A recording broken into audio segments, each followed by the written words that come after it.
Thank you for listening to my daddy's podcast. Please subscribe to our channel. All I gotta say is, who that?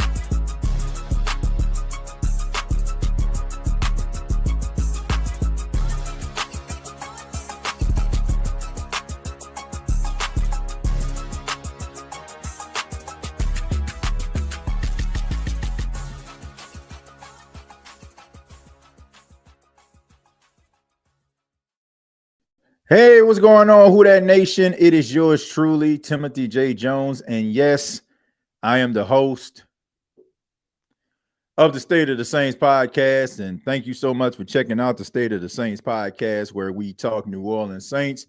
I just want to hope that you all enjoying your time off.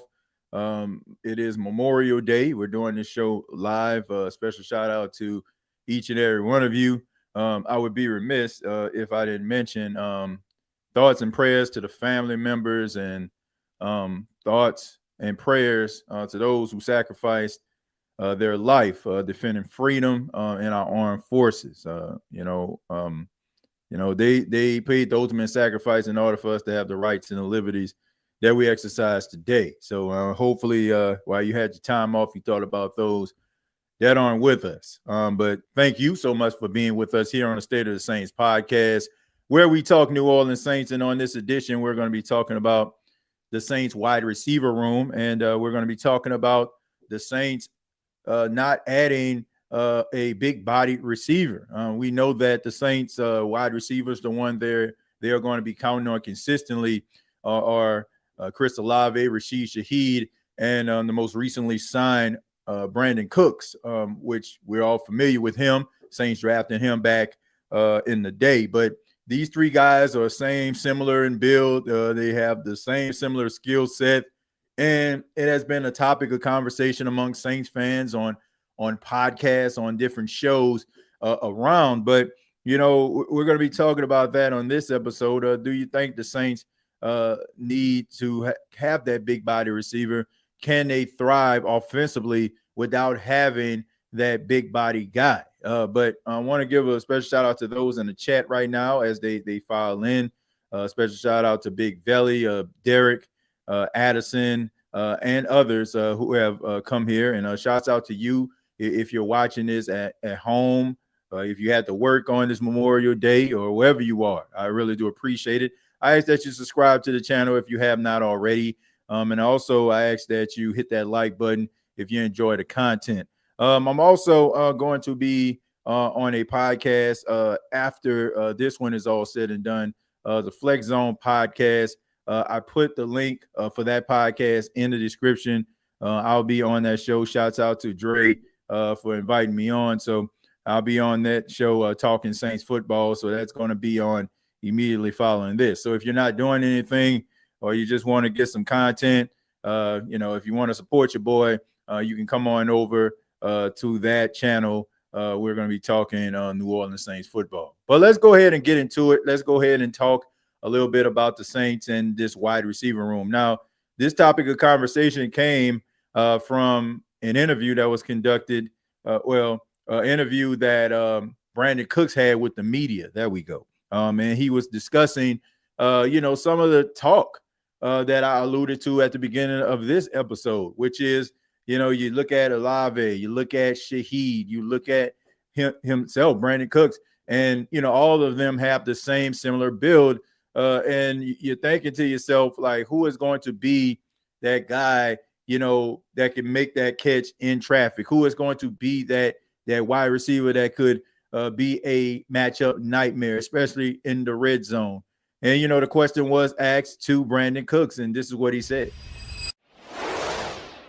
Not at all. At the end of the day, wide out play is, can you beat your guy in front of you? And I think a lot of us can do that. So there's a lot of narrative. There's not a tall, there's not a big guy, but we all can separate. And so it doesn't matter the similarities that we got. We can all play in any space. Exactly what you said. A lot of versatility. You can put us anywhere. And then we got a lot of other guys as well. You talk about Sed and those guys, Bubs, and at the end of the day, we're going to do the best that we can and do our job to the best of our ability and let Coach kind of call the plays and let everything else take care of itself. So as you can see, Brandin Cooks, he's not discouraged by that. He feels like if you got the skills to pay the light, the water, and the phone, it really don't matter. But, man, you look around the National Football League and you normally see a different dynamic. You'll see that shifty wide receiver that probably can serve as that number one on occasions. The person that may get between 70 to 80 catches in a better situation, probably over 100 catches. And then on the opposite side, you'll probably see that big 6'3", 6'4" type wide receiver, that guy that's going to be able to absorb some of the punishment, the guy that in big time situations, crucial situations, he is going to get the football during that time because of his size. Normally you'll probably have a cornerback, they range between maybe like 5'9", 5'10", and 6 feet tall. And you have that wide receiver that could be 6'4", 6'5", and he already has a freakishly athletic repertoire already. And it's going to be tough for that 6 foot tall, 5'11" type cornerback to be able to defend that big time wide receiver. So I still think the New Orleans Saints need that type of receiver. The problem is you're not going to find that right now. Like you had opportunity maybe in free agency when it first started. Maybe you could have gotten somebody. But, when you look at who's out there and who's available, I know Keenan Allen is still available. The ties that he has to Brandon Staley and Kellen Moore during his time when he was with the Chargers could help the New Orleans Saints maybe bring him along. And it also helps that the New Orleans Saints have a little bit of money to play with right now. But is Keenan Allen going to change your situation? Like, Keenan Allen is 33 years old. All of his best football is pretty much behind him. He still has something left in the tank, but he's not the Keenan Allen that has been an underrated wide receiver throughout his time in the National Football League. He's not that guy. And I believe he had maybe like 70 receptions for Chicago last season, and that's commendable. But, I think the Saints, we need to be thinking about a long-term solution. Now, there are some guys on the team right now, some players that the Saints can actually lean on. And maybe this is a good thing that we haven't heard some of these reports about Keenan Allen coming in, or Amari Cooper coming in, or some of these other wide receivers that have size to them. Maybe it's because the New Orleans Saints believe in what they have in the locker room. We have to understand that some of the things that we have seen from the old regime, some of those things could possibly, cloud our judgment when it comes to these players. Like when you look at Bub Means, Bub Means was drafted last season. And we look at Bub Means as just a role guy, right? 6'3", 6'4". And, he was drafted, under Dennis Allen. And, He was always hurt. He had opportunities to play. He made some plays, but never could really stay on the field. And in the back of our mind, we're like, well, maybe he's not good enough. But sometimes it's about the scheme. And we know that Kellen Moore does a really good job at utilizing the strength of a player, right? He doesn't look to try to make a player into something that he is not. He's not a guy that just walks in with a scheme, don't want to budge, don't want to change it. He makes his scheme based on what makes the players comfortable. So maybe this could be one of those cases where Bub Means could find success in a Kellen Moore offense. And the same thing with someone like Donovan Peoples-Jones. Donovan Peoples-Jones is a pretty talented receiver. Like, nobody's asking him to be a number one or a number two receiver. If you can get the ball in a crucial situation, if you can be that chain moving wide receiver, you may not get as many targets as Shaheed, Olave, or even Cooks. But if you are a difference maker, your number will be called and you will be effective. I just think that we have, kind of shied away from the things offensively that have made the Saints successful and special offensively throughout the years. There was really no primary receiver. Like, we knew that back in the day, you had Marcus Colston, and, he is that kind of receiver that we have been talking about on this episode. But, you also had other receivers around him, right? And those guys had their special role for the team. And maybe this is the New Orleans Saints saying, without saying, that they believe in Peoples-Jones. They believe maybe Bub Means can be able to bring something to the table. I think that this is one of those situations where maybe next season or during the NFL draft, you'll be able to address this situation. But right now, you're not going to find somebody that's just going to come in and give you that Michael Thomas type production. And, I just think that's wishful thinking at this point. Now, you can bring in a contributor, a guy that maybe, during the week, he'll probably make a play, make you feel good about the signing, but it's not going to be to a point where we're going to be looking at that wide receiver as that reliable guy that you can count on game in, game out. Now, maybe the light will come on for Bub Means, and maybe he can become a solid wide receiver in the National Football League, but that remains to be seen. I just think that this situation is going to have to resolve itself. I mean, maybe the 2026 draft. I mean, when you have yourself a collection of really talented receivers that are going to come out. But right now, this is going to be maybe the Bub Means, Donovan Peoples-Jones, Cedric Wilson type show, where those guys that are kind of the bigger receivers for the team are going to have to pick up that slack that we're looking for in a big body receiver. But let me go ahead and read some of your comments, and we'll go from there. Let me scroll down a little bit. It says, definitely need one TJ. I turn Johnson into one. Well, Juwan Johnson can serve that role. We know that Kellen Moore likes to utilize the tight ends. We have seen throughout his time in Dallas, during his time with the Chargers, his time with Philadelphia, he has really utilized the tight end. I mean, Dalton Schultz, one of the main reasons he got paid in Houston was because of what he did in Dallas, and he was a contributor. Jake Ferguson, Gerald Everett when he was with the Chargers, Dallas Goedert, with the Philadelphia Eagles. So Kellen Moore has done a really good job at utilizing the tight end. I expect for Juwan Johnson to get more targets and be a more integral part of the Saints offense because Kellen Moore historically has used tight ends. So if you're telling me that the New Orleans Saints are going to maybe utilize Juwan Johnson in that role, then I can say, okay, because Juwan Johnson isn't terrible. I do think he leaves a lot to be desired. And yes, sometimes I feel like, he goes missing when a team needs him most.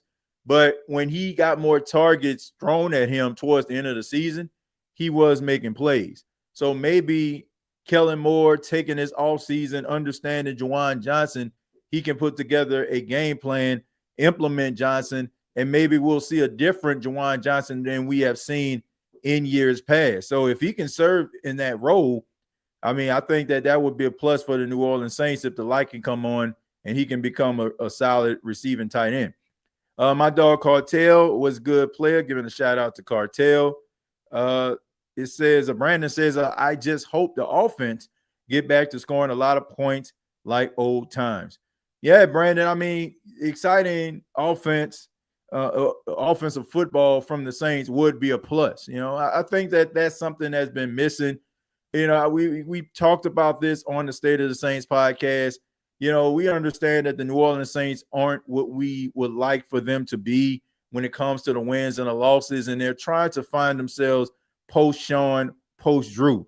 But at least be exciting, right? I mean, at least be exciting and give us something that we can actually cheer for and actually, you know, feel like, man, you know, they lost, but at least, man, they made it exciting.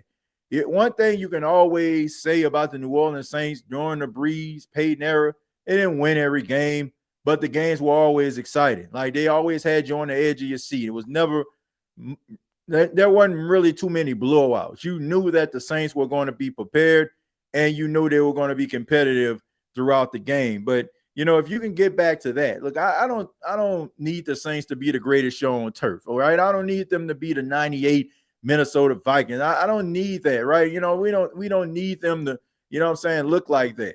I mean, some people would like for the Saints to look like that, but they don't have to. Just be effective offensively.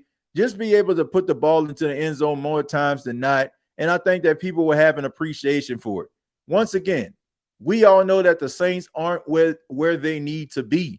But if you can see little nuances of change, something that, you know, hasn't been in the last 4 years, I think that Saints fans will feel optimistic about the future, because that's what it's all about. It's about the Saints fans trying to find reasons to be excited about the future. And, you know, if they could give the Saints fans something to be excited about, to look forward to, I think that people will enjoy Saints football much more than they have over the last couple of years. Bub looked like the only big threat. Well, look, I mean, he has the size, man. You know, like he has that size, and, you know, him coming out of the University of Pittsburgh, you know, people were kind of looking at him, you know, like possibly, you know, being that Michael Thomas type guy. You know, like everybody talk about, you know, the RAS scores and all that kind of stuff. You know, talk about his athleticism, his abilities, and all that. I mean, there's something there. He just has to put it together, and he also has to stay healthy. But I expect for the New Orleans Saints this season to be a little bit more healthier than they have in years past. It just seems to me, and from the pulse of, you know, just the things that I've read, the things that I've seen, like some of the things the players have alluded to, it just seems like there wasn't a real strong emphasis on the body.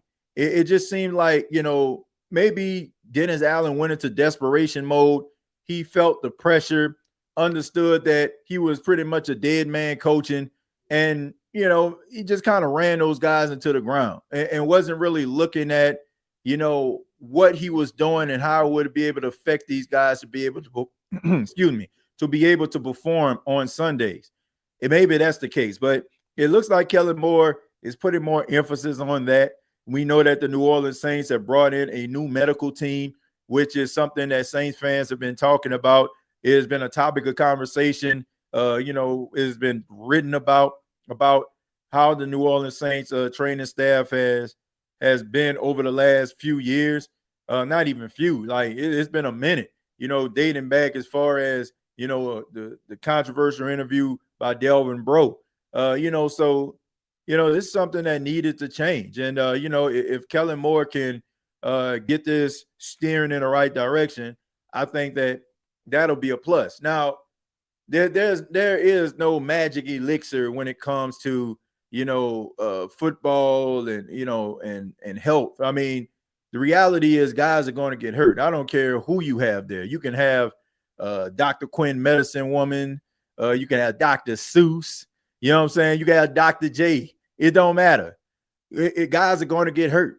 That's just the reality of it. It doesn't matter what you can do. I mean, you can prepare all all season. You can do as many Pilates, you can do as much yoga as you would like. Guys are going to get hurt. But you do want to be able to kind of keep it under control. You want to be able to control the controllables. You also want to be able to use some of this technology. There's always new and improved technology that comes out all the time. You know, I can remember like just going to the NFL scouting combine in Indianapolis, and you're walking through the convention center, and there's all these different, cryo machines. There's all these different type of medical treatments that these individuals that want you to stop by just to try to like see what they're offering, like these massage chairs, all of these different things that they just allow you just to, the average Joe Blow or the person that, maybe a coach, like they allow you to be able to like sit in these chairs and use some of these products. I mean, there's always different type of technology coming out. So, you have to be able to take advantage of it. You can't shy away from it. You can't, just dismiss it because you don't understand it. Sometimes this new tech can be able to help your players, like putting, the device on them to check their heart rate, to know how many miles they have run, how much, pressure their body has been under over the course of that week. I mean, you talk about, how many hours on a Microsoft tablet a player has had, right? I mean, if he doesn't have enough, then you're questioning that. Then why don't you question your own abilities to be able to keep these guys healthy? Oh, I mean, this guy's really been working himself half to death all week. How about we taper it back on Friday's practice or something? Like, got to be able to take advantage of this stuff and take care of your players. Because if the players see that you actually care about them, I mean, I heard this so many times. Players will tell you, like, if you show love to them, they'll show love to you. So look out for your players so they can be available on Sundays. Cook needs to stop. If he catches that ball down the middle, he will be hurt. Well, look, man, what do we expect for him to say? Black Tool. Like, what do you expect for him to say? Like, man, we short, we small, man. Man, they're gonna break me in half if I go across the middle. Like, of course he's not gonna say that. He has a confidence within himself, right? He's been in the league for 12 years. He's made some plays. He's been made, big time plays, over 1,000 yards, over 100 catches. Like, this guy, has done it in a major way. He's been to the Super Bowl. So all I'm saying is, when it comes to Brandin Cooks, like, of course he's going to say that, but it wouldn't hurt to have a 6'3", 6'4" wide receiver to accompany you. Having a tall wide receiver lined up on the outside against shorter corners would be huge. Yeah, but it's just because he's tall don't mean he's going to make some plays. I mean, we know, God bless him, Brandon Coleman. I mean, he was about 6'6". And every single year we was looking at him and every training camp, everybody was talking about, oh, this going to be the season. And then it never really panned out. So you can't just be tall. Like, you got to be tall and be able to make plays. You got to be, you can't just be tall out there. Man, he tall, but man, you seen how he dropped that pad? Michael Thomas, stop playing. Go get him. Yeah, I mean, look, I don't know, man. I think that ship may have sailed, man. I don't see that happening. I can't go live today, family. A brother dealing with a back injury. So I wasn't in the right mindset. So I might be back next Monday, family. Appreciate y'all. Says Kai. Hope you get back, get better soon, man. Get well, and so you can get back to doing your content, man. Yeah, them backs aren't no joke, man. They not no joke. Like, when that back lock up on you, yeah, I mean, dang, that is not a good feeling. Hope you feel better, man. Thomas is 6'3", 215. Yeah, I mean, he is, but I don't know. There's a lot of mending have to be done between Michael Thomas and the Saints organization. Hurricane Mike, it would be nice, but I don't think the Saints are in a desperate need for big body guys. I mean, it wouldn't hurt. I won't say they're in desperate need. I mean, somebody alluded to it about, Kellen Moore and, using Juwan Johnson. I mean, we know that Kellen Moore utilizes his tight ends in his system. So, that could be his way of, trying to address that big body receiver that we're talking about. We should just go get a body, no big name. Nobody is taking us to the Super Bowl.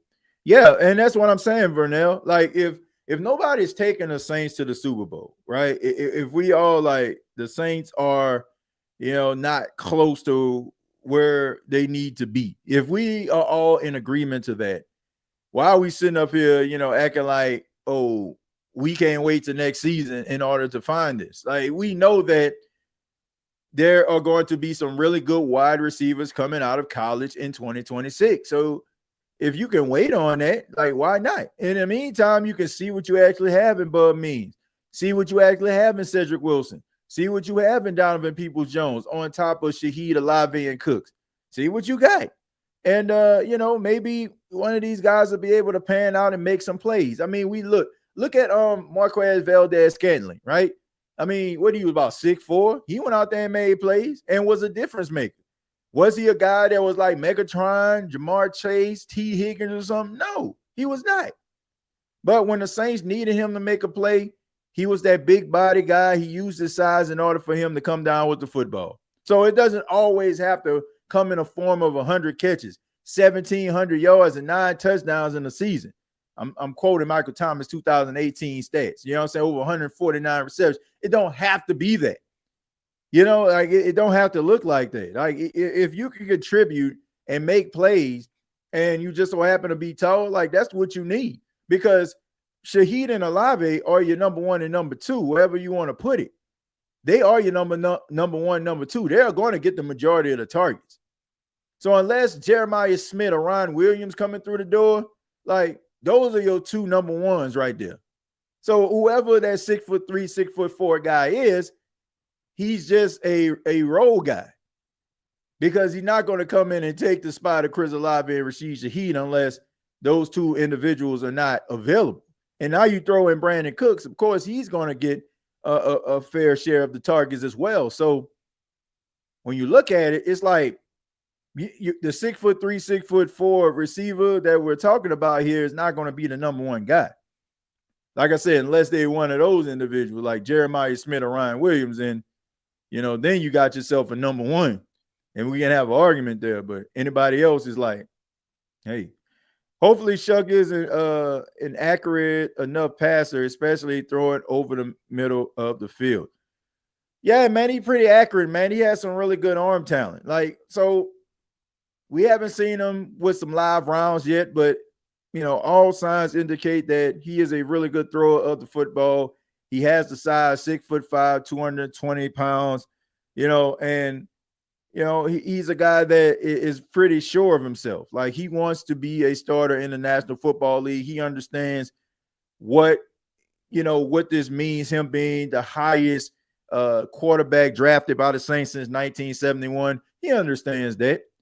He understands, that he is, like they selected him to be that starter. But look, credit to Spencer Rattler, coming to OTAs prepared, look different, look more crisp. Everybody's talking about how different he looks versus, how he looked rookie season. And now as, going into the sophomore season, all this stuff has to play out. Now you got to go out there and you got to play the games. Like it's one thing going up against the defense in an OTA and some shorts and a jersey on. It's another thing to actually have live rounds. People trying to take your head off. It's a difference. But in the meantime, both quarterbacks have done some really good things. Both quarterbacks are really trying to push one another, and that's all you can ask for. If Spencer Rattler plays and practices so undeniably, and the Saints are like, well, like we just going to go with Spencer, that's actually a good thing because you're not really rushing Tyler Shuck to the field. He still has an opportunity to be able to get some mental reps and be able to become that pro that you need him to be. Now, some people will say, well, time isn't on his side. He's 26 years old. Well, he will be at the start of the season. So he can't afford to really rest and it's like you basically wasting his years. But if he can sit down and he can be able to like just, kind of take a deep breath and don't have to really be under that pressure at this point. He has plenty of football ahead of him in the National Football League. That's a good thing to me. So, and it's also a good thing for the New Orleans Saints because this could be one of those situations where, maybe down the line you have to go to the table and you can actually get something for these guys. If Tyler Shuck ends up playing really well, Spencer Rattler plays really well, like that's a decision that you can make, and then turn into some draft capital or turn into a player that can actually get you over the top. So, I think that both guys are playing well. TJ, your thoughts on WrestleMania 42 not being in NOLA in 2026 and returning to Las Vegas? Well, look, number one, I would say this. That would never have happened if Vince McMahon was still the owner of WWE. Like, you can say whatever you want about Vince McMahon. I'm talking about Vince McMahon, the businessman, not the person that people have been talking about over the last year and a half. Not that person.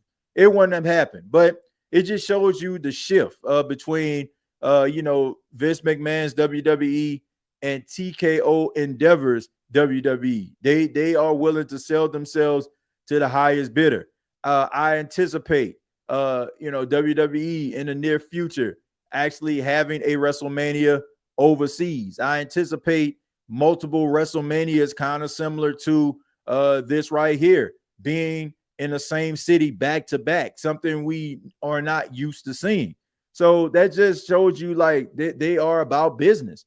WWE made a commitment to New Orleans, and Las Vegas ended up writing them a check and made them an offer that they couldn't refuse. And it's unfortunate for the city of New Orleans. I do think that is pretty classless, because if you make a business deal, I feel like you need to honor it. But it also just shows you that sometimes business can be cruel, business can be harsh, and yeah, man, sometimes you don't always get what you want. But I believe there was an announcement that said that next year they will give New Orleans money in the bank, which is one of their more premier PLE, premium live events, as they like to call it. So, I think it sucks, but at the end of the day, it just shows you that TKO is definitely open for business, and things are subject to change. Unlike a Vince McMahon led WrestleMania, he would have stayed there because he felt like he made that commitment. Let's see, Olave is too small and weak. He should retire and stay healthy. Well, I don't think he needs to retire. I mean, I feel like he needs to retire on his own terms. If he feels like he can still play, then I say that he needs to play. I don't think he needs to retire unless, you keep on getting these concussions over and over again. Then I would definitely advocate for that. I believe the New Orleans Saints are in the audience watching the State of the Saints. Make sure you like and subscribe. Well, look, I believe New Orleans are in the audience watching. Well, I don't know if you're talking about the team or not, but I'm pretty sure that they watch your boy. I'm pretty sure they do. Having all the receivers we have on the roster with Rattlers, mobile ability is going to be something to watch. Yeah, I mean, and also like Tyler Shuck's mobile ability. Like, don't get it wrong and don't get it twisted. Like, Tyler Shuck can run. I think he ran like a 4.6 at the combine. That's pretty fast for a quarterback. So, both of these guys can take advantage of the RPOs. I don't want people to think like, Tyler Shuck, he's 6'5" back there, think he Drew Bledsoe or something like that, where he just a statue in the pocket. Like, he can move too now. He can move. He was here as a rookie with Hemi Graham. Let's see. Much love, family. Kai giving much love to the family. Chosen, what's going on, man? It says, TJ, did you see the glory years of the Saints on social media? No, I didn't. I didn't check that out, man. I'm gonna have to check it out. TJ, Bub Means, I don't know how tall, but he is, but he played big, no funny, and no big games. Yeah, I think that he's, I think he's like maybe 6'2" or 6'3" or something like that, man. It depends on the article that's being written. I mean, I didn't see him, get as tall as 6'4" on his scouting report, like at the NFL Combine. His official is like 6'2" and and a couple inches of tall or whatever like that. So they'll say like 6'3". So I mean, I'm gonna look at the NFL's measurables because they really measure these guys' hands and height and weight and all that kind of stuff. So whatever the NFL profile says that it is based on their combine, combine stuff for the most part. He took part in a combine that year, so yeah, man. He's like 6'2" or close to 6'3". Mike T is done. Nobody wanted him last year. Dude go maybe 80-ish receptions since 2020. Put a fork in it. Yeah, man. It is, yeah, man. Ain't nobody, I don't want to say ain't nobody call. I don't know exactly what exactly happened, but I just don't. I'd be shocked to see Michael Thomas back in the Saints uniform. I'll be shocked. Like I ain't gonna say I'll be shocked if Michael Thomas ever play in the NFL again. Like I think that could be a possibility, but for the Saints, I'll be shocked. I think the next time you'll probably see Michael Thomas in New Orleans is probably like when they put him like in a Ring of Honor or something like that. And yes, Michael Thomas deserves to be in a Ring of Honor. Like I know some people, nah, bro. Michael Thomas deserves to be in a Ring of Honor. Point blank, period. I don't care. You argue with yourself on that one. Says, I don't know. You could play basketball. The NBA's playoffs could use your voice too. Let's see. I didn't know you. Yeah, man. Look, man, I ain't played basketball in so long, man. So I was at the gym, and I just took Paxton to the gym, and we just stopped at this place that I used to work out at, and they had a basketball court, and I just took him there, and we were just shooting around a little bit, man. So, end up like he wanted me to record him shooting and stuff like that. So I just recorded us kind of shooting around, having a good time. But yeah, man, it was fun, man. I haven't played basketball. It had to be like over a year since the last time I played basketball. But he likes it, so we probably just gonna make this a weekend father son thing where we go play basketball every week. Let's see. TJ and family was happening at work, but I'm listening. Man, Drummer, appreciate you for being here, man. Let's see.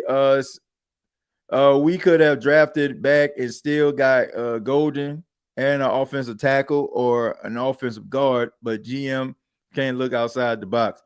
Well, look, Jack, I don't have an issue with him not trading back and not trying to, trade up and all that. I ain't got no problem with it. Like, you had 9 draft picks, you picked all 9 of the draft picks, and that, man, some of those guys are going to work out. Like some of those players that they drafted are going to be difference makers. And they needed Calvin Banks. They needed Tyler Shutt. They needed some youth at the linebacker position. You're changing from a 4-3 to a 3-4. So you got yourself some interior guys. Look, I'm not going to knock the New Orleans Saints draft. Like it's hard for me to sit up here and question what they did because I don't know what these guys are going to do. Like, and we don't know if this is a good thing or a bad thing. All we have is a wait and see approach. Now, some of us would, probably jump the gun and, be like, hey, I don't think it's going to work out. And that's fine. You're well within your rights to do that, right? You're well within your rights. But at the end of the day, it's like you don't know if this was the right decision or not. And we also don't know what these wide receivers are going to bring to the table. We know that the Saints have a new offensive-minded head coach, a guy that we have seen find success offensively in the league, and you have a defensive coordinator who has found success in Brandon Staley. So, I mean, at this point, you just got to have a wait-and-see approach, unless you want to kind of be ahead of it and maybe you see something that others can't see, but I just would like to reserve my judgment on that. Like, I know that, theoretically, what you're saying is right. They could have made some adjustments. They could have been aggressive when it comes to trading up and moving places and all that. They could have done that. But, they didn't. And I don't have an issue with that, man. Also, Gabriel Davis can be a good pickup, especially starting with Buffalo, playing with Allen. Yeah, Gabe Davis. Yeah, I mean that could be a good pickup, man. I never really looked at Gabe Davis as a number one guy. I always looked at him as a person that can be a really good role player. I think that one thing that Jacksonville did, I think they pretty much fell for the Alvin Harper effect. And for those that don't know, Alvin Harper was the wide receiver opposite of Michael Irvin back in the 90s when the Dallas Cowboys was out there winning a bunch of football games, going to the Super Bowl every year. And, Michael Irvin, if I say Michael Thomas, I apologize. Michael Irvin, he was the guy that was demanding the double team. Michael Irvin was the guy who was, out there making the plays, and defenses was staying up at night trying to cover him. And Alvin Harper was kind of the shifty, speedy type wide receiver, and he made some plays, man. And Tampa rung the phone, man, and offered him a good bit of money for a player that during that time. And he just never lived up to it. He couldn't be that number one guy. And I think that Jacksonville did that with Gabe Davis. They seen Gabe Davis in that divisional game score 4 touchdowns, and they're like, man, let's get some of that and give him that big time contract. And he didn't live up to it. But it doesn't mean that Gabe Davis isn't like a really good contributor for a team. If you put Gabe Davis on his team, he definitely gonna make some plays. Just not gonna be that number one guy, because I mean he's not. Good player, talented guy, but not a number one. Shuck is 1 year older than Rattler. People are flipping out over 1 year. Yeah. I guess the reason why people flipping out over 1 year, because they look at the natural order of the NFL. Normally when players come in, they are maybe 20, 21 years old, and you feel like you can get way more use out of them. But if you look at guys like Joe Burrow was like 24 coming into the league. Joe Burrow was up there in age, so it doesn't matter, right? But I think people are looking at it from this perspective, like, okay, if he's 26 at the start of the season and he's not starting, then that means that he's going to get his first start in his second year at the age of 27. But if you think about it, Drew Brees was 27 years old when he came to New Orleans, and he played 16 years for the Saints. So it really doesn't matter. Doesn't matter at all. All that matters is, can the guy play? And and the only person that should feel like they have pressure is Tyler Shuck, because you could feel like time isn't on your side, but I don't think he looks at it that way, and I don't think the Saints look at it that way either.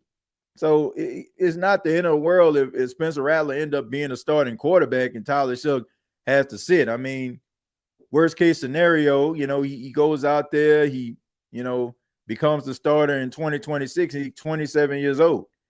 We know that these quarterbacks are playing in the league much longer, right? I mean, the rules pretty much are there to try to make sure that they're upright and they don't sustain major injuries. So as far as, Tyler Shuck not being available, year in, year out, that's a pretty low probability. And, I know he's had some injuries in college, but it was just unfortunate things. It wasn't like, he woke up one morning and he just had a bad ankle or something like that. It just freakish accidents that just happened to the guy. Aaron Rodgers don't even know if he wants to retire as a Packer. Dude is tripping. Well, look, man, we know how it go, man. These players towards the twilight of their career, they end up, getting traded, end up getting released, and they feel some type of way.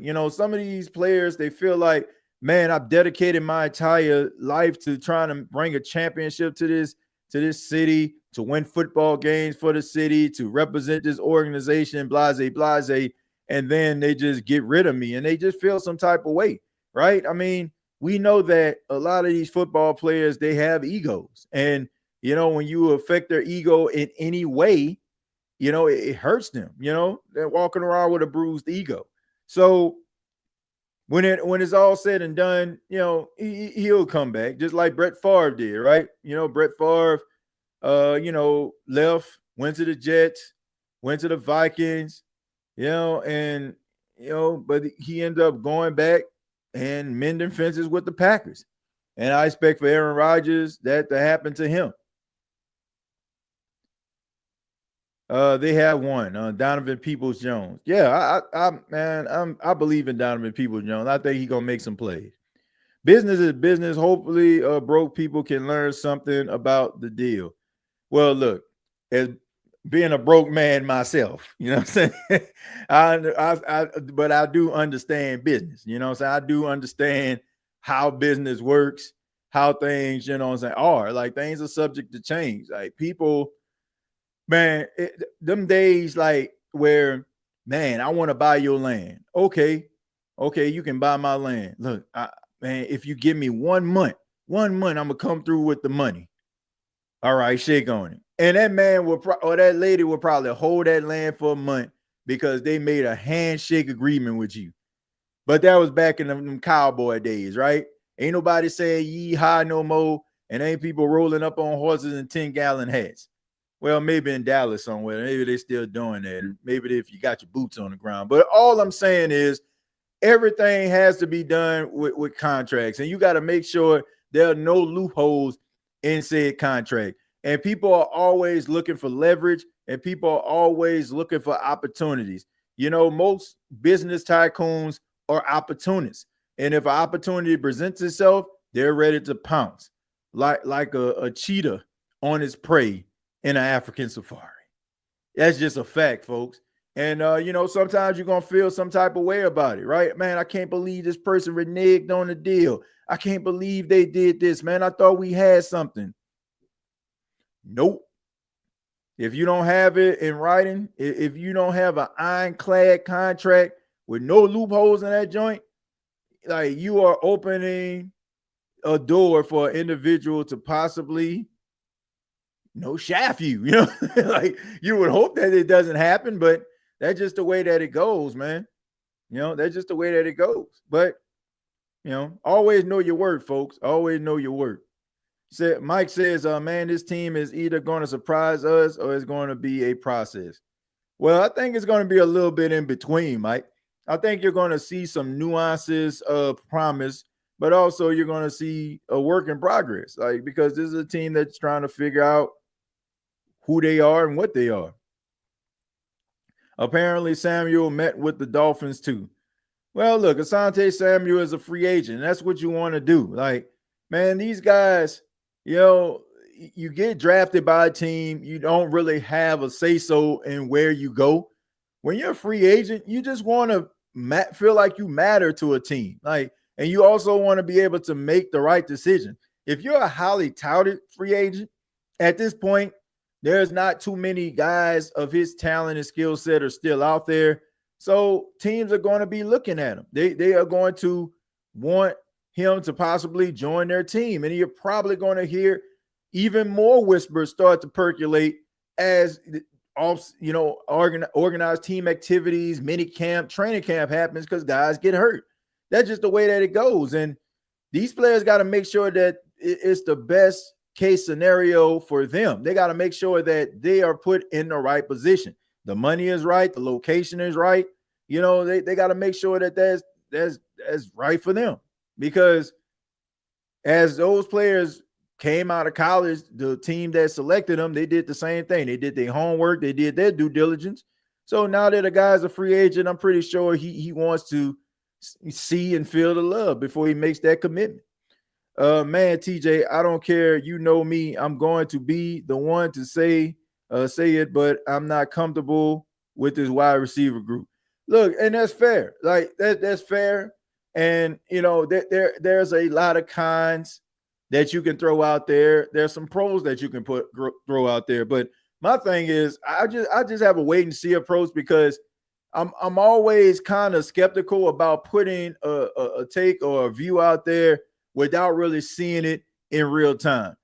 I try to base my opinion on things that I've seen or things happening in real time, or that happens and that just happens constantly.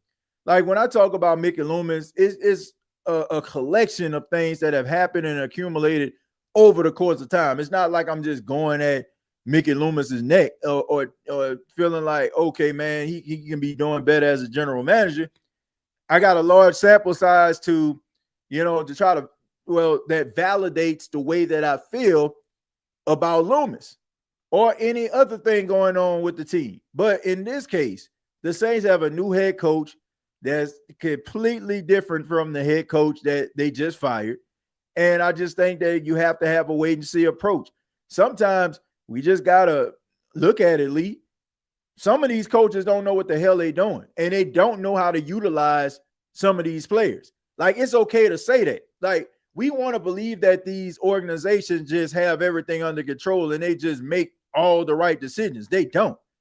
There's a reason why they constantly, and I'm not just talking about the Saints here, but I'm talking about bad teams that are badly ran and they find themselves in the top 3 and the top 5 every single year. They're around there. They're flirting with it. They might have the 7th pick this year. They might have the 2nd pick the next year, right? Because those organizations don't have all the answers. If you're constantly picking in the top 5, I don't care how much money you have.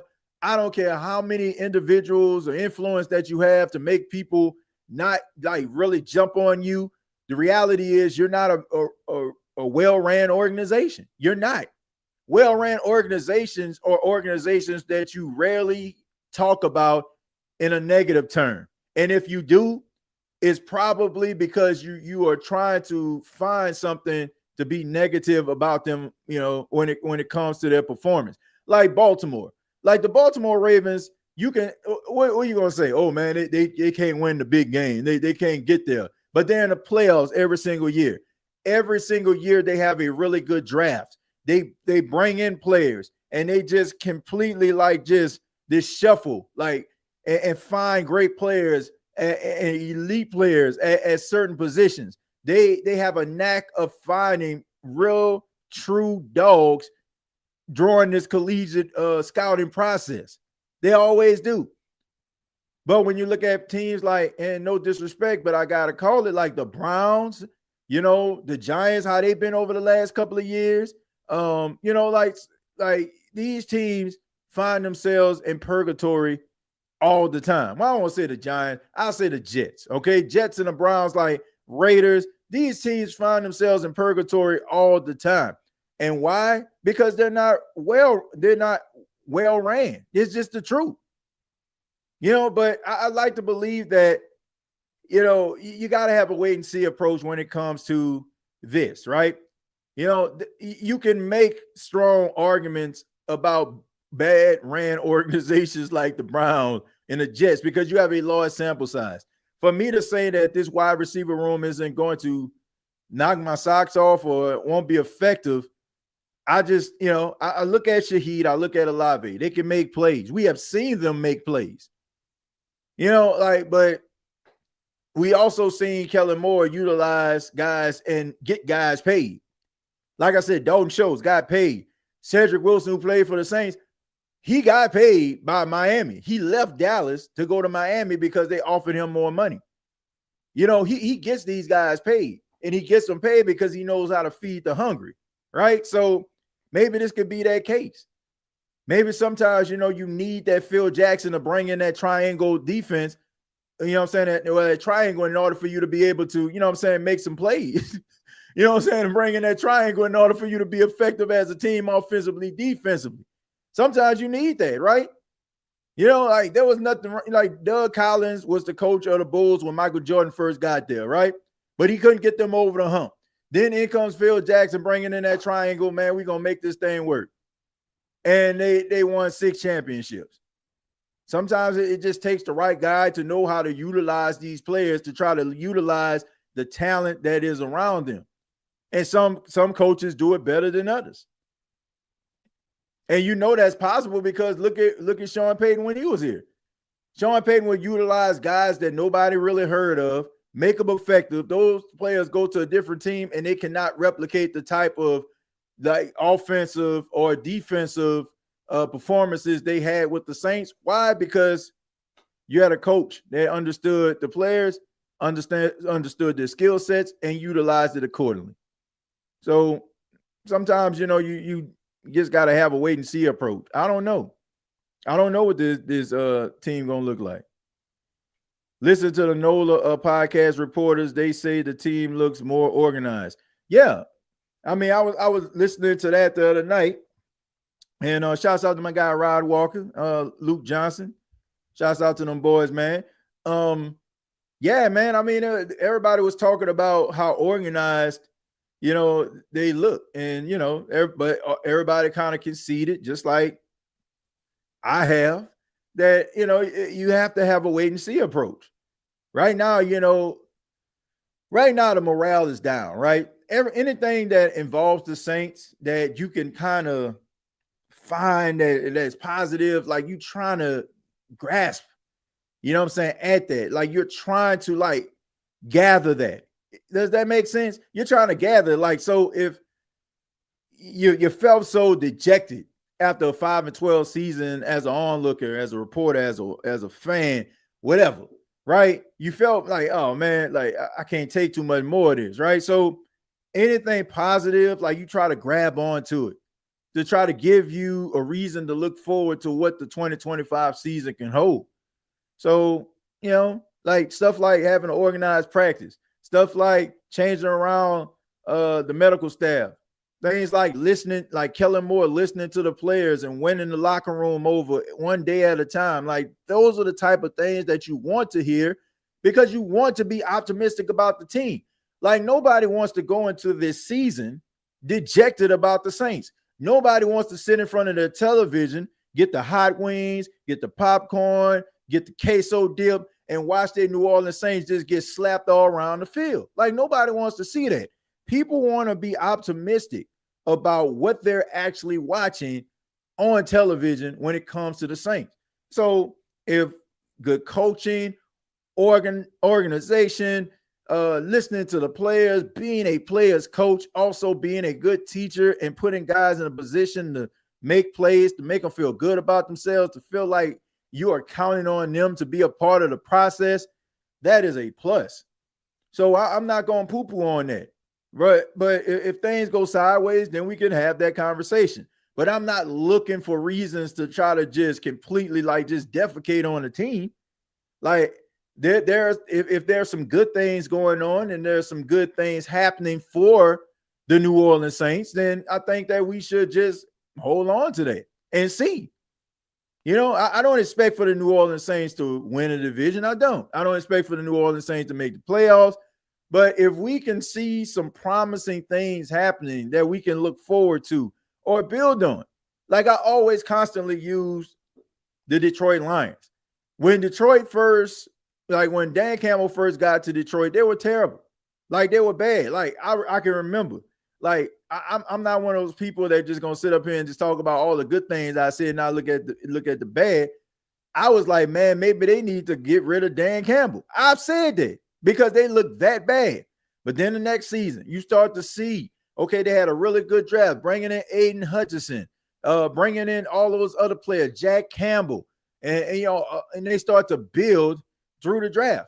They didn't go to the playoffs this second season. They didn't go there, but they end up like showing that they were on the cusp. Green Bay, all they needed to do was win that game, the final game of the season. They would have made the postseason. Detroit played spoiler, knocked them out of playoff contention at Lambeau, by the way. That's the whole, Jamal Williams, don't get it twisted. We all, it's all dog over here. The famous soundbite there. Then the next season, they end up going all the way to the NFC Championship game. Should have won that game versus the 49ers. Then last season, they had the number 1 seed, went to the divisional round. Unfortunately, somebody named Jaden Daniels, a phenom, came through and played spoiler. But you see every single year, from Dan Campbell's first year, which was a disaster. Second year, started believing himself. Third year, man, you know what I'm saying? Like we further than we ever been. And then last year, man, we got the number 1 seed. So if you can see some promising things on the horizon, rather it be draft picks, guys showing flashes, hold on to that. And if you see that Kellen Moore, there's a possibility of him knowing what he's doing and putting together a coaching staff where he understands that he's limited at this point, but he has some guys that have been there and done that, and you're leaning and depending on those guys, then I just say that's some optimism. And that's all you want, man. You want to be optimistic about your team. Like nobody wants to be sitting up here feeling bad and looking sad about their football team. So it's good to hear positive things that are happening. We got, like I said, you got to have a wait and see approach, but it's good to hear some good things are happening. 9-8, 10-7 depends on how healthy the team stays. Let you in the Superdome for free. Amen. As long as we beat Atlanta Thanksgiving weekend, when I go down to the ATL, I will be all right. Yeah, you definitely want to see the Saints knock off the Falcons, regardless of how the season looking. Some people want us to be like Atlanta fans. Well, that's not gonna happen. But I want people to understand this. Like here on the State of the Saints podcast, I know that for some apparent reason, this show has got the stigma of being a hyper negative show. I don't. Number one, I just think that people have like attached me to that, and they like, okay, like he's this negative guy, and people don't even really watch the show. But it's okay, But I know that that's the reputation, but that's not what I'm all about. Like, if there's some things that are happening that I feel like are going in the wrong direction, yes, it is going to be frustrated. And yes, I am going to have my point of view about it.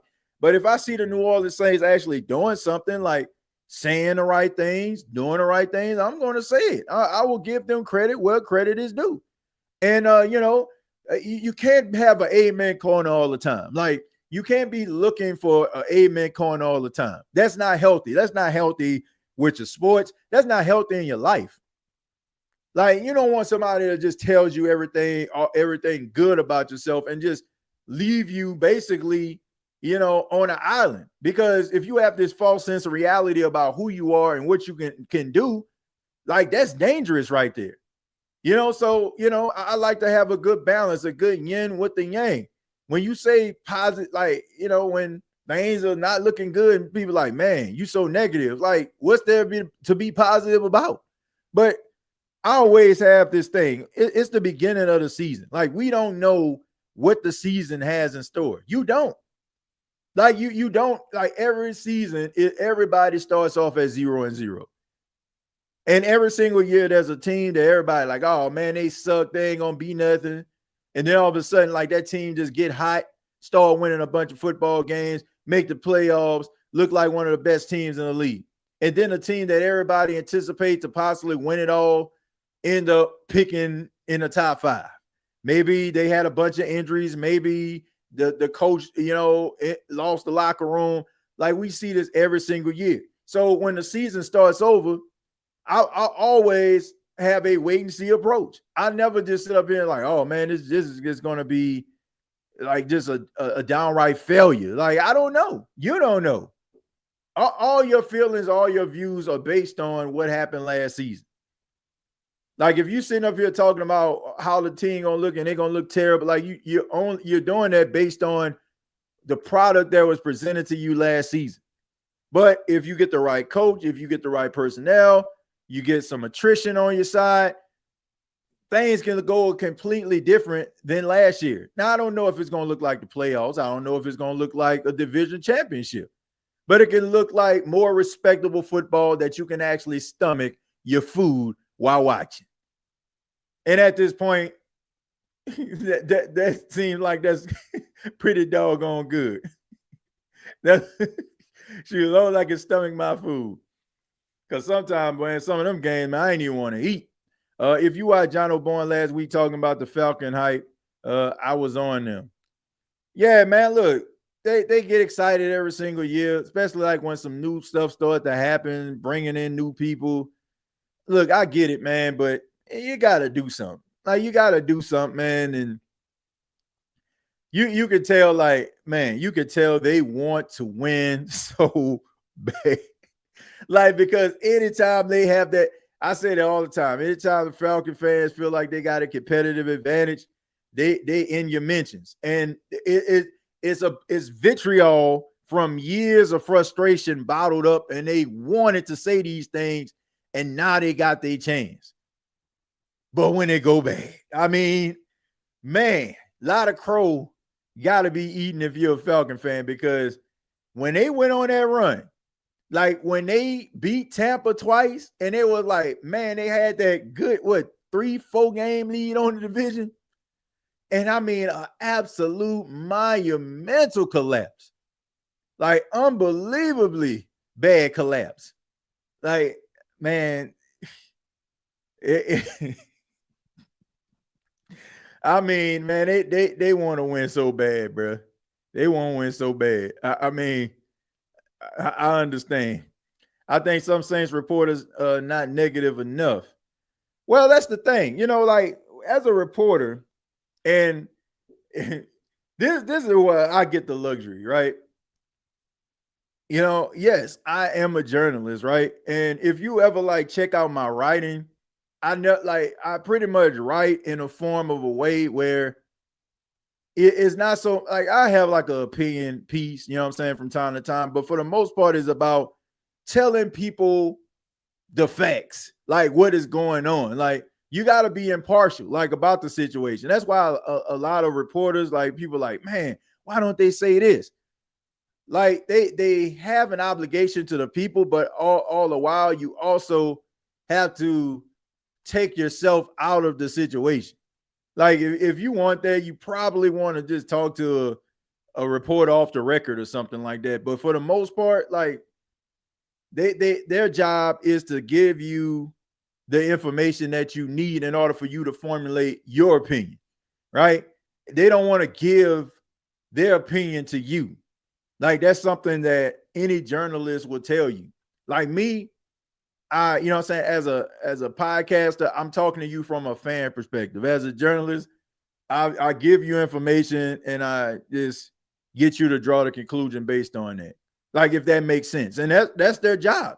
So when people say, like, man, they should have said this, they should have said this. Now, there are times where, you got to call a spade sometimes. And, I do think that, and I'm not just saying this about, reporters, that in New Orleans, but I'm just talking about in general. Sometimes people, get nervous about their positions, get nervous about the access. They get nervous about those things. Like, there was this old saying I was looking and reading in this book, and, it was a person that was talking about trying to grow in the world of journalism.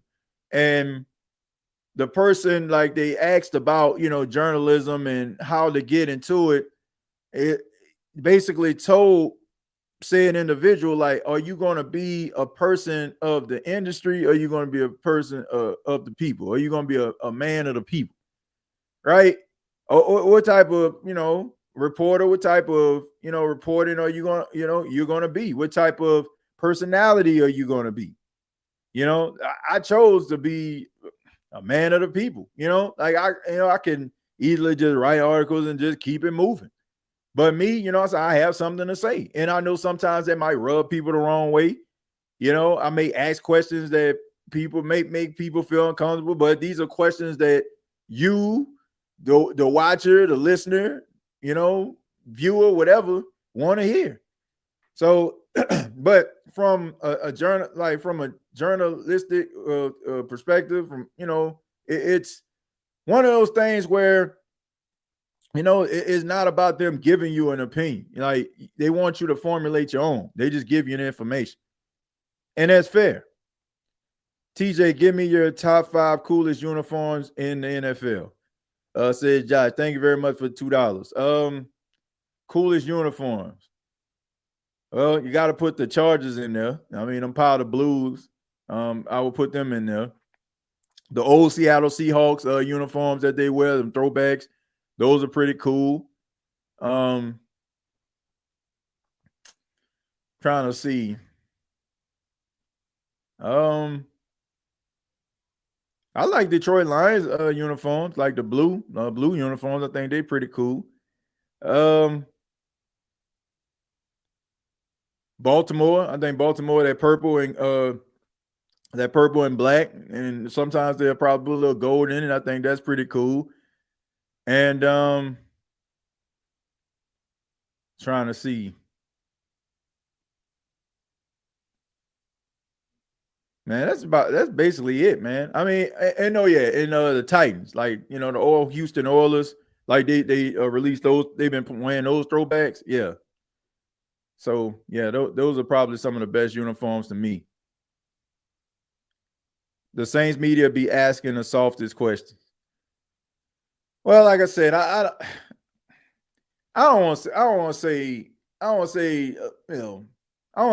they ask like the softest questions. Like I always give credit to Catherine Terrell. Like Catherine Terrell, if we want to talk about like man or women of the people, like that pretty much is the personification of that. Like she's not afraid to ask any uncomfortable questions. She's willing to investigate. She's willing to try to do the research. She's willing to put in the work. And like I said, when you see people like that and you hear like them doing the interview process and then when people, when people say like, them asking soft questions, it's like, well, she doesn't, you know what I'm saying? And she is like a part of that. So, do I feel like sometimes like some of the questions could be a little bit more, for the people? Yeah.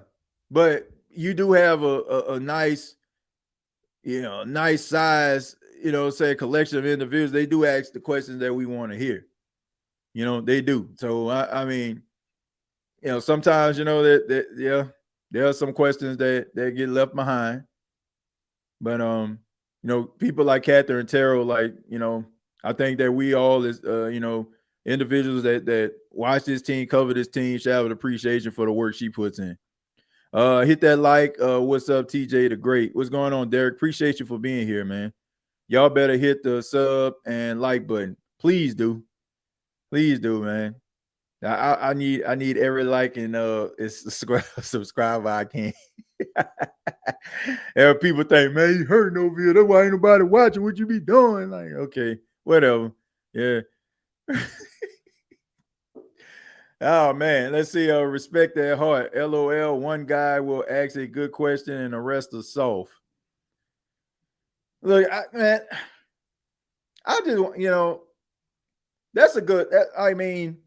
That's a good question, or what I'm saying, like that's a good question, a good like topic. Like if I ask have a reporter to come on the show next time, I'm gonna ask him about that. I'm gonna ask him about the criticisms of journalism and stuff, and do they feel like the questions are a little bit soft? I'm gonna ask, because it's not that I just want to know this. It's like I hear this all the time, and I don't know. Like I listen to some of the questions, and I don't think they bad, but you also got to ask your question. You also got to ask, like, what can you do? Like, okay, if Loomis goes in there, right? If Mickey Loomis goes in there and basically shuts down the questions that everybody wants to know, and he just like closed mouth about it, like it's kind of pointless to keep on asking him the same question over and over again, because he's not going to answer. And it's only going to make you even more frustrated because he ain't answering the questions. So I can understand it from a certain perspective. The Saints aren't like some of these other organizations where you have a big time media. Like if if you go to Philadelphia and Howie Roseman like goes to the like podium and the Philadelphia media asks him a question and they like, I ain't taking none of the question about this today.